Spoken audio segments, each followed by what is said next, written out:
여러분, 저도 여러분 진심으로 사랑하고 축복합니다. 이 오후 시간에도 주님이 또 우리 가운데 함께 하시고, 또 사모하는 심령 가지고 주님께 예배하는 우리 모든 심령들 가운데 또 예배하신 하나님의 은혜를 부어주실 줄로 믿습니다. 오늘 말씀의 제목을 이렇게 한번 정해봤습니다. 예수님을 믿는다는 것은 이라고 제목을 정해봤는데요. 많은 분들이 예수님을 믿는다는 것을 오해하시는 분들이 있는 것 같더라고요. 이 믿음에 대해서, 예수님을 믿는 것에 대해서 어떻게들 오해하고 계시냐 하면, 이순신 장군이나 세종대왕처럼 역사적인 실존 인물인 것은 사실이잖아요. 이순신 장군이나 세종대왕이 우리나라의 역사 가운데 실제로 존재하셨던 분인 건 맞죠. 그런데 예수님을 마치 이런 분들처럼 역사 가운데 계셨었지라고 생각하고, 그래요, 나도 그 예수님 믿어요 라고 생각하시는 분들이 있는 것 같아요. 두 번째는 예수님을 믿는다는 것을 천국 가는 티켓, 차표 얻는 것처럼 그렇게 믿는 분들도 있는 것 같더라고요. 예수님을 믿는다는 이 말 안에는 어떤 뜻이 포함이 되어 있는지, 또 여러분 많이 또 들었던 말씀이긴 한데, 다시 한번 오늘 이 시간에 저를 통해서 또 선포되어지는 이 말씀 가운데, 내가 제대로 믿고 있었던 것이 맞구나 확인할 수 있는 시간이 될 수 있었으면 좋겠습니다. 혹시 말씀 가운데 내가 예수님을 바르게 믿지 못하고 있었다면, 다시 한번 주님이 우리 안에 계실 수 있도록, 살아 역사하실 수 있도록 우리가 온전한 믿음으로 주님께 나아갈 수 있는 은혜의 시간이 될 수 있기를 주님의 이름으로 축복합니다. 여러분, 예수님을 믿는다는 것은 첫 번째는 한번 따라해 보실까요? 내 안에 예수님을 모시고 사는 것이다. 여러분, 예수님을 내 안에 모시고 사는 것이 바로 예수님을 믿는다는 것입니다. 예수님은 우리 안에 들어오셔서 사랑으로 생명의 길로 인도해 주시는 분이시잖아요. 생명의 길로 인도하시고, 구원의 길로 인도하시고, 또 십자가의 길로 인도해 주시는 분이 바로 우리가 믿고 있는 예수 그리스도이십니다. 그분은 2000년 전에 이 땅 가운데 몸을 입고 오셨을 뿐만 아니라 십자가에서 우리 모든 죄의 문제를 다 해결하시고, 우리 모든 죄를 다 용서해 주시고, 죽으시고 또 죽으실 뿐만 아니라 3일 만에 다시 살아나셔서 한 40일 정도 제자들과 함께 하신 이후에, 그리고 예수님은 하늘로 올라가셔서 하나님 보좌 우편에 앉아 계시죠. 그분은 2000년 전 역사 가운데 실존 인물이셨던 것뿐만 아니라, 사실은 그 이전부터 예수님은 살아 계셨잖아요. 이전에도 계셨고 지금도 계시고 이후로도 영원토록 우리와 함께 하시는 분이 바로 우리가 믿는 예수님인 줄로 믿습니다. 여러분, 예수님과의 인격적인 만남이 있으십니까? 예수님은 살아 계시잖아요.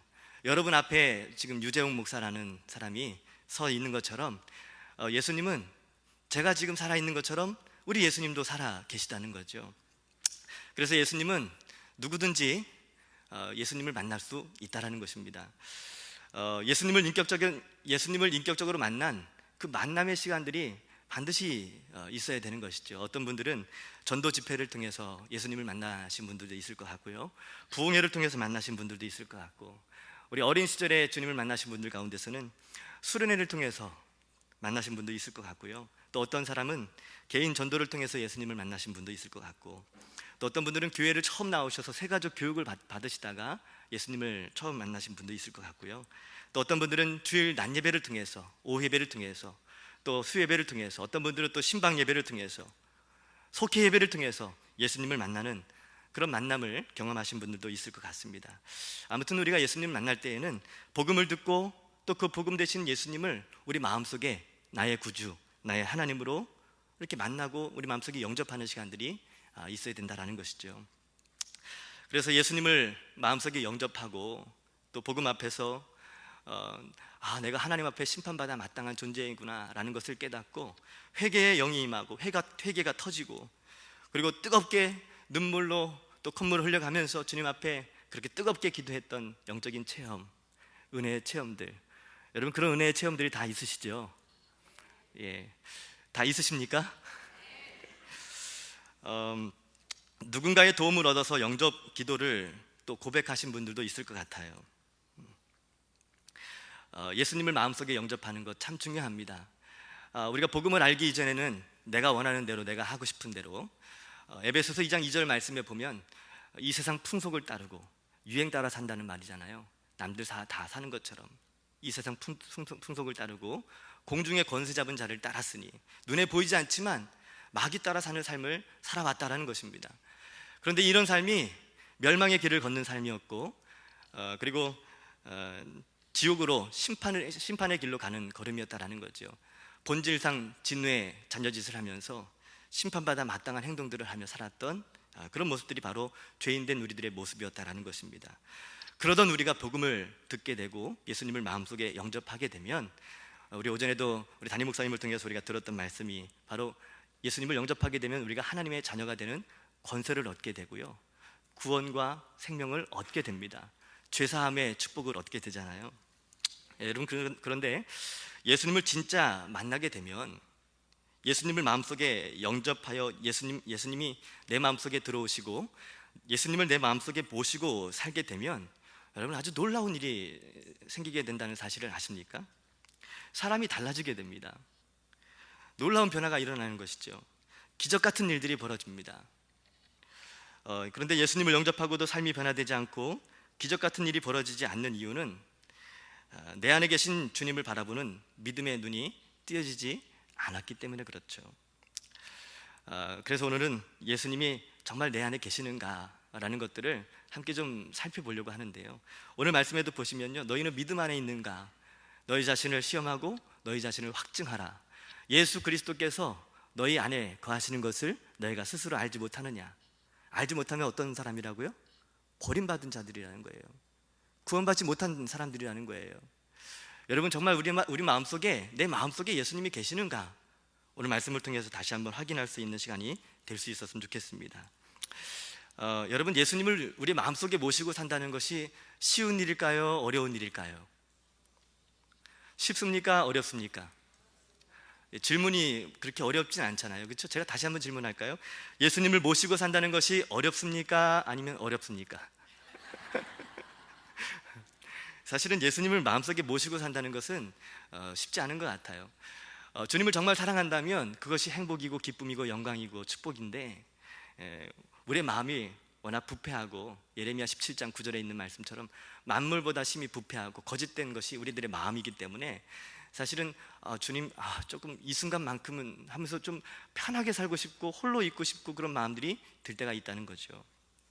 그래서 예수님을 우리 마음속에 모시고 산다는 것은 부패된 우리들의 죄악된 마음을 품고 살아가는 죄인된 우리로서는 사실은 그렇게 쉬운 일이 아니다라는 거죠.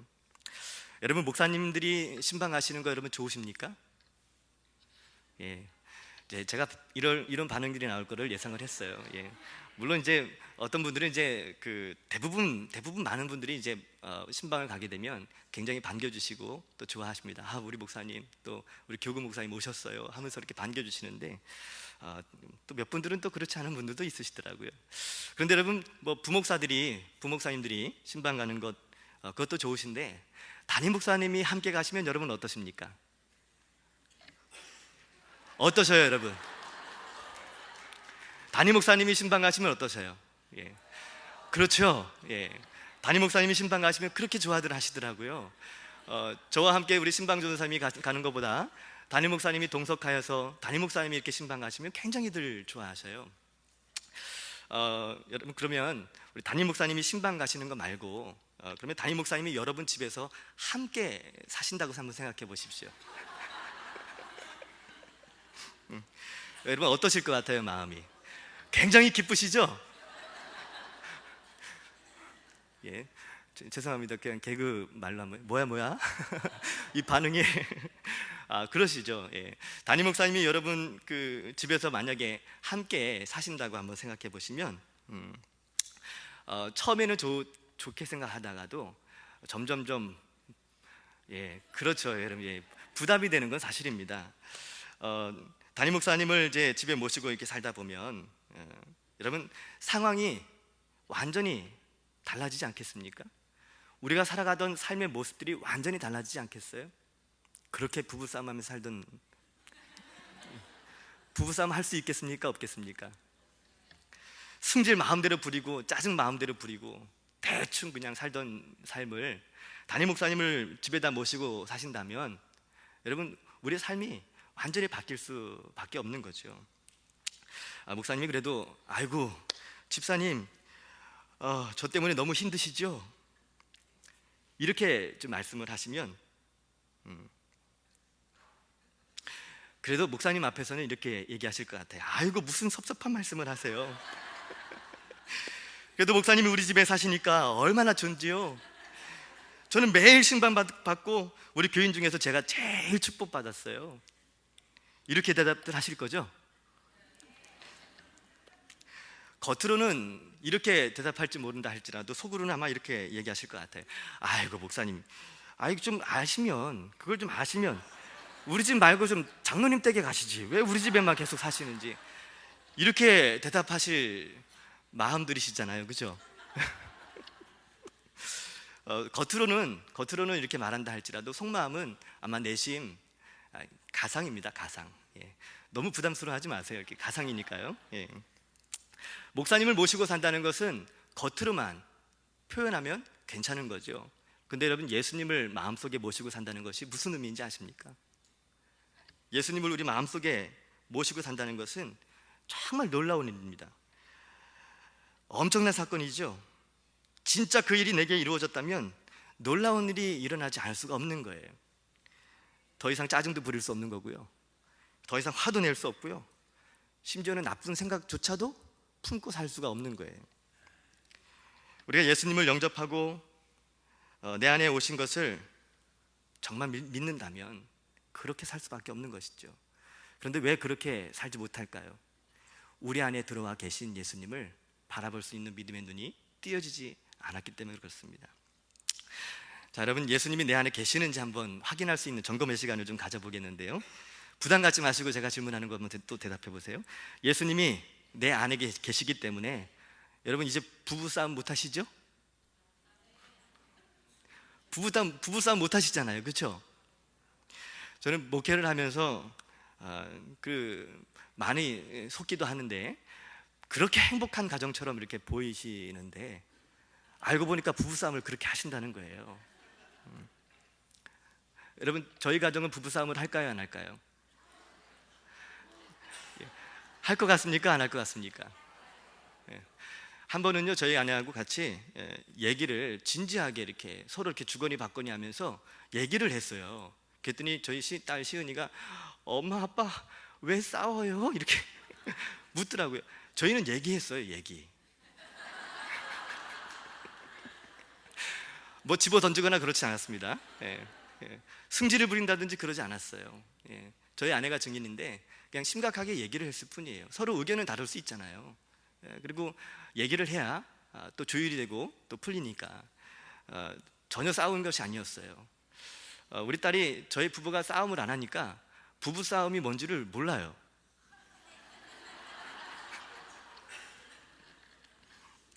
죄송합니다. 저희 가정을 자랑하는 것 같아서. 물론 가끔 저도요 승질 부리고 그래요. 근데 꼭 그때마다 후회하는 것은, 제가 이렇게 지금은 거의 뭐 만날 시간이 거의 없어서 뭐 싸울 시간도 별로 없지만 전에 이제 섬기던 교회에서는 그래도 좀 여유가 좀 있어서 아침에 좀 함께 시간을 보내고 아침 식사 같이 하고 이렇게 출근을 하면, 그땐 저희 딸이 또 시은이가 어리기도 했지만 왜 그렇게 또 이렇게 또 승질 부릴 일들이 많이 생기는지요. 한번 버럭 화를 내고 가게 되면, 저도 그렇다는 얘기예요. 이렇게 가끔, 지금은 거의 주님이 저를 많이 변화시켜 주셔서 괜찮은데 승질을 부리고 나면 꼭 차에 타고 이제 출근할 때 차 안에서 주님이 자꾸 제 마음속에 말씀을 하시는 거죠. 너 왜 그랬어? 이렇게 또 말씀하시고 책망의 마음을 자꾸 주시고, 주님 그게 너무 하잖아요. 이렇게 그러면 자꾸 이렇게 주님이 또 저에게 요구를 하시는 거예요. 제 마음을 막 만지시면서 그래도 너가 잘못했다 그래. 그래도 너가 잘못했다 그래. 그러면 또 가만히 생각해 보면 주님이 제 마음을 자꾸 만지시고 또 이렇게 서로의 상황을 다시 한번 살펴볼 수 있는 시간을 좀 주시니까, 생각해보니까 승질 부릴 일도 아니에요. 근데 제가 감정 컨트롤을 못해서 또 이렇게 승질 부리고 나온 거죠. 그러면 또 제가 출근하자마자 또 제 아내에게 전화를 한다든지 이렇게 문자 메시지를 보내요. 여보, 미안해. 내가 또 이렇게 마음을 지키지 못해서 승질 부렸네 하고 나면 또 저희 아내도 어김없이 아니야 미안해, 아니야 내 잘못이지, 미안해. 자기도 이렇게 또 같이 이렇게 저희 가정은 이렇게 은혜롭게 삽니다.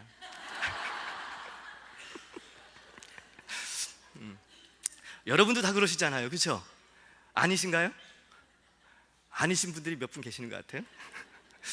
여러분 정말 우리 안에 예수님이 계시다고 믿는다면 어떻게 함부로 막 승질 부리고 때려 부시고 어떻게 막 서로에게 상처를 주고 그렇게 살 수 있겠냐는 거예요. 예수님이 내 안에 계시는데. 목사님만 옆에 계셔도 함부로 말하지 못하잖아요. 목사님만 옆에 계셔도 함부로 승질 부리거나 짜증 부릴 수 없잖아요. 누구를 비방한다든지 이간질을 한다든지 속에 있는 말을 그대로 다 이렇게 겉으로 표현하면서 사람들에게 상처 주고 이런 일들이 가능할까요, 여러분? 내가 정말 존경하는 누군가만 옆에 있어도 그러지 못하는 거죠. 정말 주님이 내 안에 계시다면 여러분, 우리는요 함부로 싸울 수도 없는 거예요. 두 번째 질문입니다. 예수님이 내 안에 계시다는 것을 믿으니까 여러분 이제는 염려, 근심, 걱정 다 없어지셨죠? 다 없어지셨나요? 여러분 예수님이 어떤 분이셔요? 예수님이 오병이어 기적을 일으키셨던 분이시잖아요. 죽은 나사로까지도 살리셨던 분이시잖아요. 그 예수님이 내 마음속에 계시는 거예요. 전세금이 없어서 월세 낼 돈도 없고 사업이 부도 위기에 생겼어요. 그래도 뭐가 걱정입니까?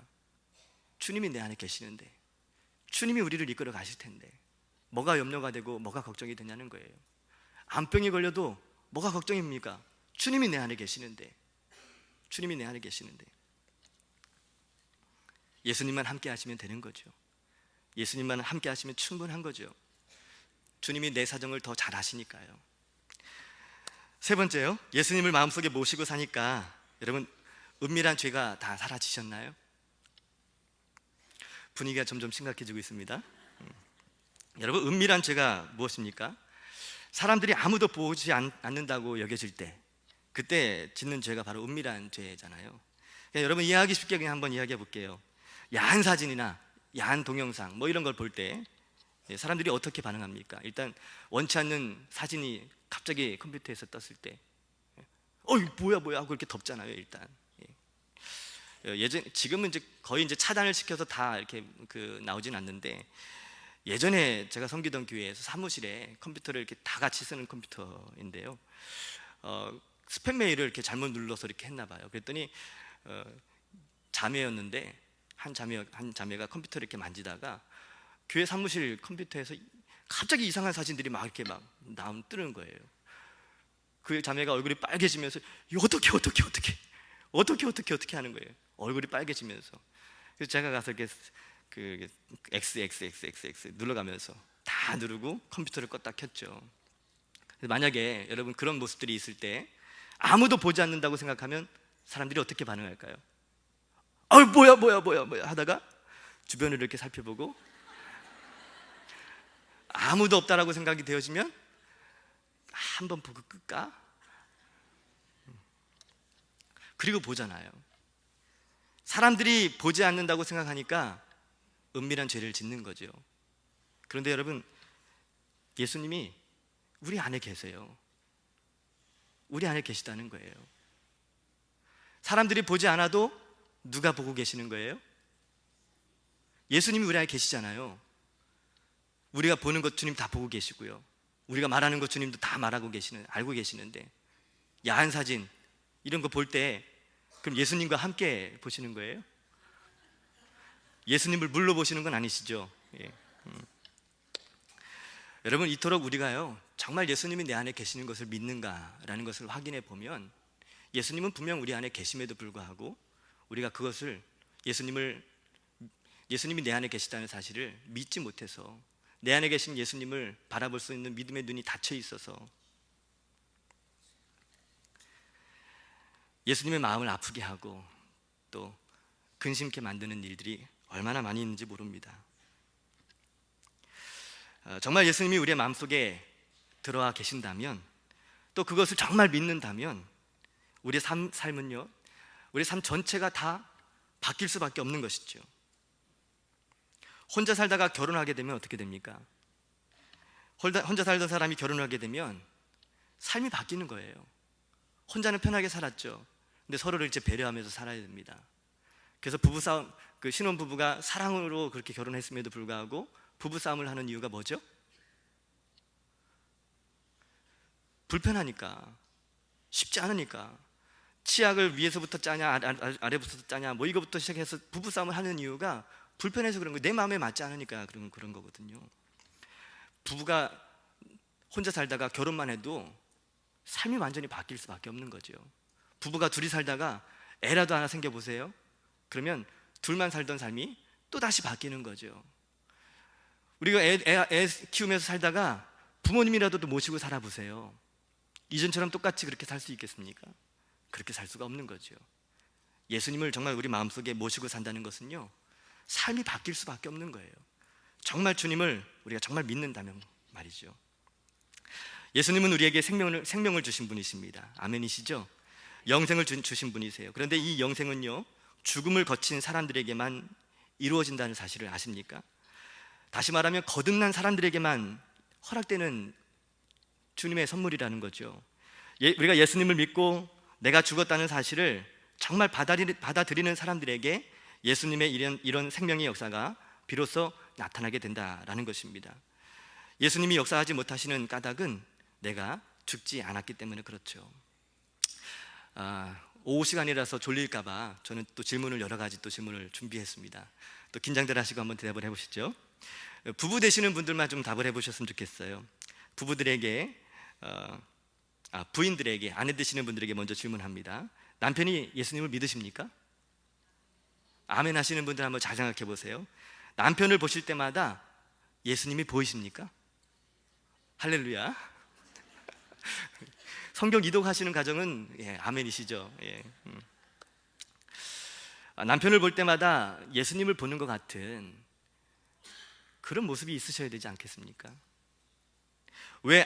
왜 남편 안에 계시는 예수님을 볼 수가 없는가? 남편이 죽질 않으니까.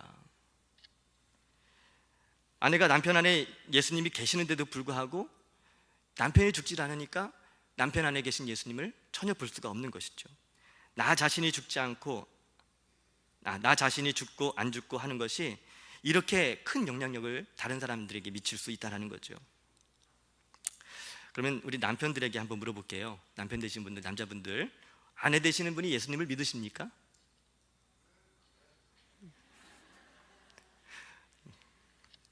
여러분, 그러면 아내 되시는 분들을 바라볼 때마다 예수님을 보는 것 같으시죠? 이럴 때 대답들을 잘 하셔야 돼요. 그래야 아주 밥상이 달라지는데. 여러분, 어떻게 예수님이 아내 마음속에 계시는데 어떻게 남편이 그걸 모를 수가 있죠?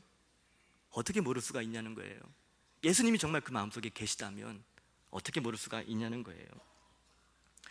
정말 우리가 예수님을 모시고 산다면 남편뿐만 아니라 아내뿐만 아니라 우리 가족들뿐만 아니라 우리 모든 삶의 직장 동료라든지 아니면 이웃들이 그 모습을 어떻게 모를 수가 있냐는 거예요. 지난번에 새가족 교육 우리 홍 목사님을 대신해서 교육 2번째 시간을 들어갔어요. 복음을 나누는 시간들을 가졌죠. 복음을 다 듣고 나서 그분의 마음이 굉장히 부담스럽고 불편해지기 시작하셨어요. 그러면서 하시는 얘기가, 연세가 많으신 분이셨는데 자기 주변에는 위아래가 다 권사라는 거예요. 그런데 다 사기꾼이라는 거예요. 다 사기꾼이래요. 다 친구도 권사고 동생도 권사고 언니도 다 권사인데 주변에 있는 다 사기꾼처럼 보이더라는 거예요. 권사님이시면 그분 안에 예수님이 계신 거예요, 안 계신 거예요? 그런데 어떻게 그분 안에 계신 예수님을 모를 수가 있죠? 한 청년이 직장을 잡아서 이제 직장생활 하면서 힘들어했던 것을 상담을 해오는데, 여러분, 직장생활 하다 보면 참 어려움이 많잖아요. 회식 자리를 갔습니다.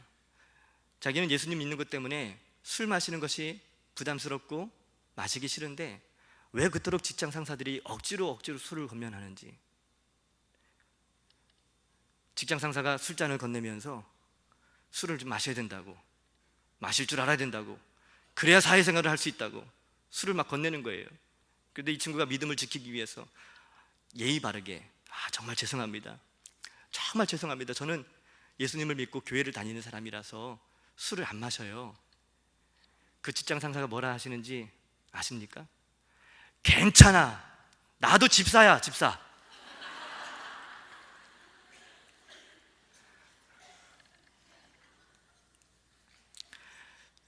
술을 권하는 집사, 술을 완전히 만취하여서 볼 곳 안 보여줄 거 다 보여주는 과장 권사. 여러분, 어떻게 예수님이 그 안에 정말 살아계실 수 있겠습니까? 여러분, 우리가 죽어야 주님이 우리 안에서 역사하실 수 있다는 사실을 기억하십시오. 갈라디아서 5장 24절 말씀을 보면 그리스도 예수의 사람들은 육체와 함께 그 정욕을, 탐심을 십자가에 못 박았느니라. 사도 바울은요, 주님 만났을 때 그가 할 수 있었던 고백은 하나님을 알지 못한 채 자기 의에 충만하여서 내 마음대로 살았던, 하나님을 믿는다고 하는 것조차도 하나님의 영광이라기보단 자기 영광을 위해 살았던 사도 바울이, 예수님을 그리스도로 구원자로 인정하지 못했던 사도 바울이 예수님을 만나고 난 다음에 그가 주님께 고백했던 믿음의 고백, 갈라디아서 2장 20절의 말씀을 기억하십니까? 내가 그리스도와 함께 십자가에 못 박혔나니 그런즉 이제는 내가 사는 것이 아니요 오직 내 안에 그리스도께서 사시는 것이라. 이제 내가 육체 가운데 사는 것은 나를 사랑하사 나를 위하여 자기 자신을 버리신 하나님의 아들을 믿는 믿음 안에서 사는 것이라. 여러분, 기억하십시오. 내가 죽어야 예수님이 우리 안에 사실 수 있습니다. 내가 죽어야 우리 안에 역사하시는 살아계신 주님을 다른 사람들이 볼 수 있는 거죠. 매 순간 십자가의 자리에서 우리의 옛 자아의 본성들을 다 이 죽었음을 선포하시고요, 그리고 주님이 원하시는 모습으로 우리의 모든 삶을 이끌어 가실 수 있도록 성령님의 인도하심을 따라 주님 말씀하시면 주님 말씀에 순종하며 살아갈 때에 주님이 우리 안에 살아 역사하시는 것들을 우리 주변의 많은 분들에게 나타내 주실 줄로 믿습니다. 그런 믿음의 삶으로 승리하게 되시기를 주님의 이름으로 축복합니다.